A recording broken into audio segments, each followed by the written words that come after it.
రేవంత్ రెడ్డి పరిభాషణ. తర్వాత నిన్న మొన్న చిట్చాట్లు చెప్పిండు, నాకు హైకమాండ్తో ఏం లేదు అంతా బాగానే ఉంది. అయితే చెప్పిండంటేనే ఏదో ఉందండి, కొంచెం కాల హాయ్ అన్నట్టే కదా, అంతే కదా.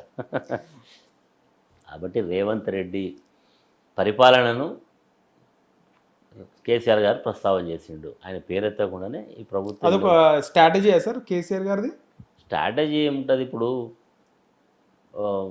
ఈ పేరెత్తి ఆయన స్థాయిలో ఎత్తాలని అనుకోలేదు, ఎత్తలేదు.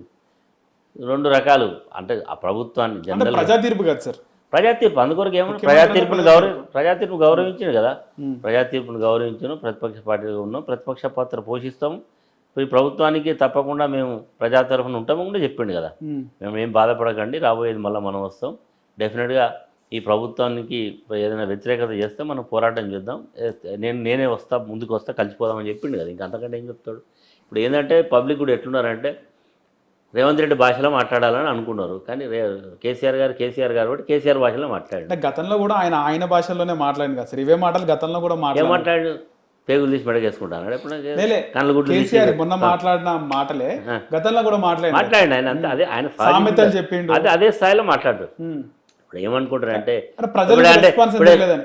ఇప్పుడు రేవంత్ రెడ్డి భాషలో మాట్లాడాలంటే ఏంది, గుడ్లు తీస్తా, పేగులు తీస్తా, తొక్కుతా, వాణి దొక్కుతా, వీణి దొక్కుతా, మేము పడగొడతామండి. గతంలో అన్నారు కదా ఊరికేనే గతంలో మీ పార్టీ ఎమ్మెల్యేలు అన్నారు కదా, అరే పడగొట్టమని ప్రజలు కోరుకుంటున్నారు అని చెప్పిండు. ప్రభుత్వాన్ని పడగొట్టే మార్గం లేదా అని అంటున్నారు.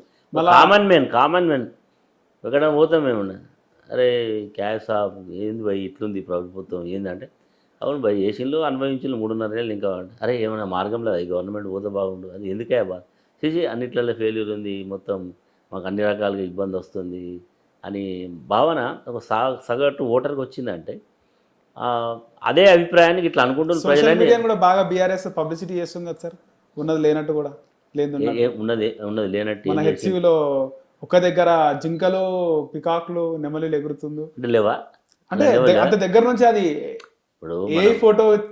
నేను ఒకసారి పోయినా అక్కడ యూనివర్సిటీకి పోయినా, పోతే జింకలు తిరుగుతున్నాయి, జింకలు ఉన్నాయి, నెమళ్ళు ఉన్నాయి, అదే ఇంత సిటీకి దగ్గర ఉన్నాయి అని అంటే అవన్నీ న్యాచురల్గా డెవలప్ అయినాయి ఉన్నాయి. ఇప్పుడు మరి ఎందుకు ఒక మరి మనకంటే ఇల్లు ఉంటుంది అని జింక ఎడవై ఉండాలి, అది అడవిలో జరిగేది ఉంటుందా, కుక్కలు పీక తినాయి చచ్చినాయి, నెమళ్ళు జాతీయ పక్షి అది ఎక్కడ ఉండాలి. కాబట్టి ఆయన చేసిన దాన్ని డెఫినెట్గా ఎక్స్పోజ్ చేస్తారు. ఆపోజిషన్ రోల్ ఏంది మాది, ఉన్నదాన్ని ఫోటో పెట్టడం తప్పేం కాదు కదా, దాన్ని మేము ఉన్నది లేనట్టు క్రియేట్ చేసినారు ఇవన్నీ బయటపడ్డది కదా సార్. లేదు సరే, నీకు ఫోటో దొరకవచ్చు, నాకు ఆడ నిజంగా నెమళ్ళు బయటకు వచ్చినాయి, ఆడ జింకలు బయటకు వచ్చినాయి, అవే జింక నువ్వు ఫోటో తీసినప్పుడు నాకు అది కనబడ్డది, నీకు కనబడకపోవచ్చు, నా కెమెరాలో అది చిక్కింది, నీ కెమెరాలు చిక్కలే, అది క్రియేషన్ అన్నట్టు అనలేవు కదా. అక్కడ ఉన్నాయా కూడా బయట పెట్టింది సార్. ఒకేసారి నెమలలు, జింకలు వెనక నుంచి బుల్డోజర్ వచ్చి తవ్వేది అన్ని ఒక దగ్గర ఎందుకు ఉంటాయి, ఏది అది ఉంటే ఉండొచ్చు, టెక్నాలజీ మీలాంటి వాళ్ళని తీసి పెడితే నేను పేస్ట్ చేయొచ్చు, అది పెద్ద ఇష్యూ కాదు కదా. వాస్తవంగానైతే అక్కడ ప్రాక్టికల్గా జింకలు ఉన్నాయి, నెమళ్ళు ఉన్నాయి, అక్కడ వాస్తవంగా బుల్డోజర్లు వచ్చినాయి, ఇవన్నీ వాస్తవాలే కదా. సరే ఇట్లా జింక రాగానే బుల్డోజర్ రాకపోవచ్చు, అది మొత్తానికైతే జింకలు ఉరకడం, నెమళ్ళు ఉరకడం, బుల్డోజర్ రావడం ఇదంతా ప్రాక్టికల్ ఫ్యాక్ట్ కదా.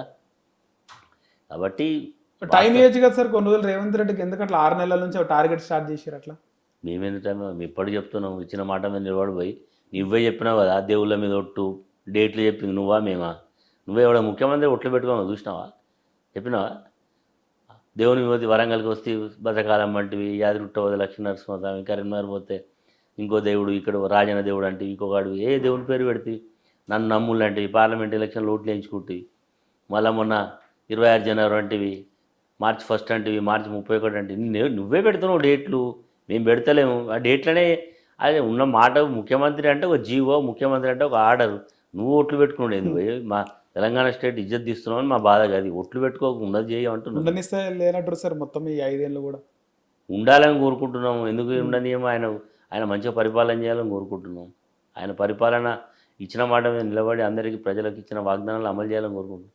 చేయకపోతే డెఫినెట్గా అడుగుతాం, అడగాల్సిన బాధ్యత కూడా లేదా మా మీద. ప్రతిపక్ష పార్టీ ఏంది, ప్రజల పక్షాన ఉండాలి, ప్రజలకు ఇచ్చినటువంటి వాగ్దానం అమలు చేయాలని మేము కోరుతాం, డెఫినెట్గా ఆ పని చేస్తాం. మొన్న రీసెంట్గా ప్రొఫెసర్ నాగేశ్వరరావు బీఆర్ఎస్ బీజేపీలో విలీనం అయ్యే అవకాశాలు ఉన్నాయని మాట్లాడినాడు ఒక వీడియోలో. ఏమంటారు దాని మీద? ప్రొఫెసర్ మంచి నాగేశ్వర్ గారు మంచి రాజకీయ విశ్లేషకుడు, కానీ అట్లా ఆయన బేస్లెస్గా మాట్లాడతాడని నేను అనుకోను. ఆయన మరి ఏ కంటెస్ట్లో మరి నేను వినలే మొత్తం.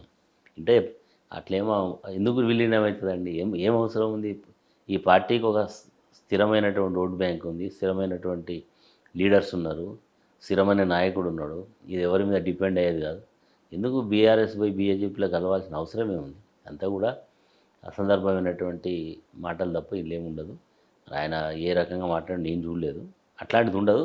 ఈ పార్టీ డెఫినెట్గా తెలంగాణ అస్తిత్వం కొరకు, భారతదేశ రాజకీయాలలో వచ్చేటువంటి భవిష్యత్తులో జరిగే రాజకీయ మార్పులకు కేంద్రబిందుగా ఉంటుంది, డెఫినెట్గా పనిచేస్తుంది. మొన్న జరిగినటువంటి బీఆర్ఎస్ సభకు సంబంధించి చాలా వరకు కూడా కేటీఆర్ని ప్రెసిడెంట్ చేసే అవకాశం ఉంటుందని చాలామంది నాయకులు అనుకున్నారని, సార్ నిజమేనది? కేసీఆర్ ఆల్రెడీ ప్రెసిడెంట్ అయినా, వర్కింగ్ ప్రెసిడెంట్ ఉన్నాడు కదా. అలా ఆ సభది అధ్యక్షుని కొరకు పెట్టిన సభ కాదు, ఒక రజతోత్సవ సభ. పట్టాభిషేకం కూడా అవుతుంది. ఏది పట్టాభిషేకం? ఏదైనా రాజకాలమా పట్టాభిషేకం? కానీ అవన్నీ ఏముండవు, పట్టాభిషేకాలు గిట్టాభిషేకాలు ఏముండవు. కేసీఆర్ గారు అధ్యక్షుడు, ఈయన ఒక 6.5 అధ్యక్షుడు. రేపు ఎన్నికలు వచ్చినప్పుడు, పరిస్థితులు వచ్చినప్పుడు కేసీఆర్ గారు ఏం చేయాలనుకున్నా మళ్ళీ అల్టిమేట్గా పార్టీ. మీకుందా సార్ ఇన్ఫర్మేషన్ ఉండొచ్చా కేటీఆర్ అంటే భవిష్యత్తులో ఆయనే పార్టీని నడిపిస్తాడు, ఆయనకే పగ్గాలని కూడా? అట్లేం ఉండదు. కేసీఆర్ గారు యాక్టివ్ రోల్ ఉన్నప్పుడు ఇప్పుడే అది ఆ చర్చకి అవకాశం ఉండదు. కేటీఆర్ కూడా సమర్థుడైన నాయకుడే. చాలా మంది చెప్తున్నారు అంటే బీఆర్ఎస్ నుంచి బయటికి పోయిన నాయకు పొంగులేటి శ్రీనివాసరెడ్డి మంత్రి కూడా గతంలో చాలాసార్లు చెప్పడం జరిగింది, ఉండన్నా నేను కాబోయే ముఖ్యమంత్రి నేనే ఉండు, అన్ని చేద్దాము, నెక్స్ట్ నేనే తీసుకుంటా పార్టీ అని అన్నాడు, కానీ అవ్వలేదని.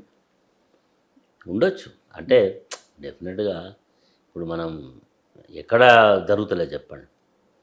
జనరల్గా తండ్రి ఉన్నప్పుడు తండ్రి తర్వాత నేనే వస్తా అని ఒక భావన ఉండొచ్చు. ఆయన అట్లాంటి మాట మరి ఎప్పుడు ఆయనకి ఎప్పుడు చెప్పిన మరి శ్రీనివాసరెడ్డి నాదులు జనరల్గా ఉంటుంది. రాజకీయాల్లో ఉన్నప్పుడు ఎవరికైనా ఆస్పిరేషన్స్ ఉంటాయి, కోరికలు ఉంటాయి, కావాలనే లక్ష్యం ఉంటే ఉండొచ్చు, అలా తప్పేముంది. బట్ ఇది నథింగ్. ఆంధ్రప్రదేశ్లో జగన్మోహన్ రెడ్డి, షర్మిల సీను తెలంగాణలో కూడా రిపీట్ అయ్యే అవకాశం ఉంటుందా సార్? ఈ కేటీఆర్కి, కవితకి ఆమె కూడా నేను కూడా తగ్గేది లేదు అనే విధంగా ఆమె కూడా ఉంది, ఆమె వైఖరి అని. అట్లాంటిది ఏముండదు. అట్లాంటిది ఏముండదు. కలిసి పని చేస్తుంటే అందరూ ఎవరి స్థాయిలో ఆమె ఎమ్మెల్సీ ఉంది, ఎమ్మెల్యేగా ఉన్నాడు, పార్టీ ప్రెసిడెంట్ ఉన్నాడు, ఆమె ఎంపీ చేసింది, అవన్నీ ఏముండవు. ఇదంతా అందరికీ ఇట్లా ఉంటే బాగుండు, వీళ్ళు బాగా పంచాయతీ పెట్టుకుంటే బాగుండు అని చాలామంది కోరికలు ఉండొచ్చు, కానీ ఆ కోరికలు నెరవేరచ్చు. కానీ పంచాయతీ అయితే ఉంది కదా సార్ భవిష్యత్తు? ఏం పంచాయతీ? ఈ పదవి కోసం ఎందుకైతే పంచాయతీ? ఇప్పుడు ఇది ఒక రకానికి మాట్లాడితే ఎవరైతారు? ఒక ఉదాహరణకు ఇక్కడ ఇప్పుడు మనం చెప్పుకునే హిస్టరీలో ఎవరైతారు? కొడుకే అవుతాడు, తండ్రి కొడుకే అయితే డెఫినెట్గా. అది ఎవరు ఇప్పటివరకు చూడండి, ములాయం సింగ్ కొడుకు అఖిలేష్ యాదవ్ అయ్యిండు, ఫరూక్ అబ్దుల్లా కొడుకు ఉమర్ అబ్దుల్లా అయ్యిండు, అయినాగా లేదా? కరుణానిధి కొడుకు స్టాలిన్ అయ్యిండు. అవుతాడు. ఊరికే దాని మీద పెద్ద చర్చ ఎందుకు? అవసరం వచ్చినప్పుడు ఆయన అవుతాడు. ఊరికే దాని మీద అవసరం వచ్చింది. ఇప్పుడు హరీష్ రావు అని యూటర్న్ తీసుకోవడం కానీ మారితే పరిస్థితి ఎట్లుంటుంది సార్? అది మారడు. మీరు అందరూ అనుకుంటున్నారు, ఎందుకు మారతాడు? ఆయన కూడా ఉంటుంది కదా సార్. హిట్ టీవీ యాప్, ఇందులో short news, live news, entertainment shows, movies, digital magazines తో పాటు మీ జిల్లా వార్తలను కూడా ఫ్రీగా చూడొచ్చు. అంతేకాదు కేజీ నుంచి పీజీ వరకు విద్యార్థులకు స్కాలర్షిప్ కూడా అందిస్తున్నాం. ప్రతి వారం 10 మందికి లక్కీ డ్రా ద్వారా ఒక్కొక్కరికి 10,000 రూపాయలు అందిస్తున్నాం. ఇంకెందుకు ఆలస్యం?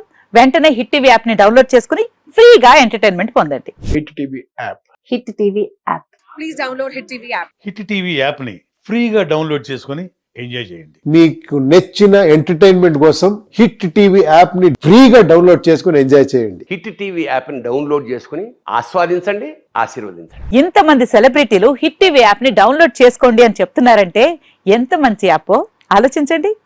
అమెరికా అమెరికా అమెరికా అమెరికాలో చదవాలనుకునే వాళ్ళకి విశ్వసనీయమైన పేరు మన శౌర్య కన్సల్టెన్సీ. UK లో 1 year masters, UK లో 1 year masters, 2 years work permit up to 5 years visa. Contact Saurya Consultancy. Contact 89851 89851.